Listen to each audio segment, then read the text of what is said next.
Hello all big pass லைவில் கனியும் விக்ரமும் வந்து பேசிகிட்டு இருக்காங்க. சாந்திராவை பற்றி அதே மாதிரி எஃப்ஜே பற்றியும் சில விஷயங்கள் என்னென்னு பார்க்கலாம்.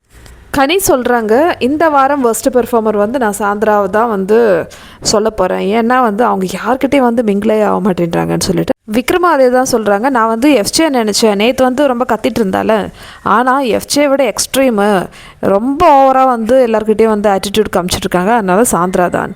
அப்போ தான் சாந்திரா அந்த சைடு போயிட்டு இருந்தாங்க. அப்போது சாந்திரா பார்த்து கனி என்ன சொல்கிறாங்கன்னா, வீட்டில் வந்து பேய் பிடிச்சிச்சுன்னா இப்போது பொண்ணுங்கள்லாம் வந்து எப்படி நடப்பாங்க, அந்த மாதிரி ஒரு மாதிரி ஸ்ட்ரைட்டாக நடப்பாங்கல்ல, அதே மாதிரி தான் வந்து சாந்திரா நடக்கிறாங்க, பேய் பிடிச்ச மாதிரியே வந்து நடந்துட்டுருக்குன்னு சொல்லிட்டு. இது மட்டும் இல்லை, நிறைய விஷயங்கள் வந்து கனி நிறைய பேரை சொல்லியிருக்காங்க. ஆனால் அதெல்லாம் வந்து ஏன் இந்த 1 hour எபிசோடில் காமிக்க மாட்டேன்றாங்கன்னு தெரியல. ஏன்னா வந்து அப்படிலாம் காமிச்சா கனிக்கு ஓட்டு விழாதுல்ல.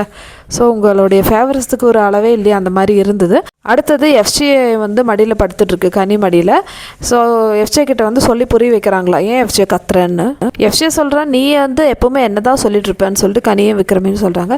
அப்படி இல்லைடா, இப்போ பாரு கத்துறதா இருந்தால் அவள் கத்தட்டும், அவள் பேர் வந்து வெளியே எப்படி கெட்டு போனால் எனக்கு என்ன அப்படின்னு சொல்லுவேன். ஆனால் நீ அப்படி இல்லைல்ல, நான் வந்து உன்னை தம்பி மாதிரி தானே பார்க்குறேன். ஸோ உனக்கு வந்து ஏதாவது ஒரு பிரச்சனைனா எனக்கு கஷ்டமாக தான் இருக்கும், அதனால தான் உங்ககிட்ட சொல்கிறேன். அப்போ எஃப்ஜே திருப்பி வந்து, நான் எப்போ கத்துனேன், நான் கேப்டன்சி டாஸ்கில் என்னென்னமோ வந்து விஷயங்கள்லாம் வந்து சொல்கிறேன். அப்போ விக்ரம் சொல்கிறாங்க, நீ ஒரு 5 மணி நேரம் கத்தாமல் இருந்துட்டு ஒரு தடவை கத்திட்டு அது சொன்னால் வந்து காம்ப்ரமைஸ் ஆகாதுடா, நீ வந்து எப்போவுமே பொறுமையாக ஹேண்டில் பண்ணுன்னு சொல்லிட்டு கனியும் விக்ரமும் வந்து எஃப்ஜேக்கு வந்து அறிவு சொல்லி கொடுக்குறாங்களா. சரி நீங்கள் சொல்லுங்கள், பிரச்சனை இல்லை, நடுவில் எதுக்கு பாரு பேரை பிடிச்சி இழுக்கிறீங்க, அவள் பேர் எப்படி கேட்டால் எங்களுக்கு என்ன, எனக்கு என்ன, இந்த மாதிரி மற்ற கண்டஸ்டண்ட்டை வந்து இந்த ரொம்ப தரக்குறைவாக பேசுகிறாங்க. கனி வந்து ஸ்டார்டிங்லேயே அதுதான் பண்ணிகிட்ருக்காங்க.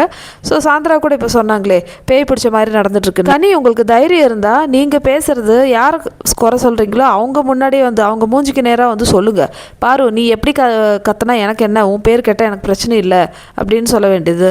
சாந்திரா கிட்டே போய்ட்டு நீ பேய் பிடிச்ச மாதிரி நடக்கிறடின்னு சொல்லு, தைரியம் இருந்தால் சொல்லுங்களேன் பார்க்கலாம்.